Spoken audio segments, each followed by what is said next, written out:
மார்க்கமுள்ள பெண்ணுக்கு நம்முடைய சமூகத்துடைய வாலிபர்கள் கொடுத்த அந்தஸ்து என்ன தெரியுமா? ஆலிமா படிச்சிருக்கணும். என்ன படிச்சிருக்கணும்? ஆலிமா படிச்சிருக்கணும். காலேஜில் படிச்சிருக்க தேவையில்லையா, ஆலிமா படிச்சிருக்கணும். குர்ஆன்ல சில ஜுசுக்களை மனனம் செஞ்சிருக்கணும், அல்லது மதரசா போயிட்டு வரணும்.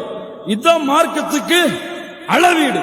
அல்லது பேஸ்புக்ல இஸ்லாமிக் சாட், இஸ்லாமிக் போஸ்டரா போடும். இன்னைக்கு நம்முடைய வாலிபர்கள் கொடுக்கக்கூடிய மேரேஜ் ரிக்வெஸ்ட் யாருக்கெல்லாம்? யாருக்கு?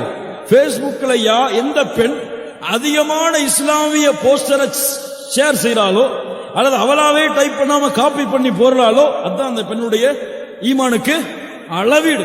மாஷா அல்லாஹ், பாரக்கல்லாஹ். அது கீழே கமெண்ட பாத்தீங்கன்னா, இந்த மாதிரி ஒரு மூமினான பெண் இந்த உலகத்தில் இருப்பாளா? அல்லாஹ்வுடைய அச்சத்தை பத்தி போறாளே, லா இலாஹ இல்லல்லாஹ்.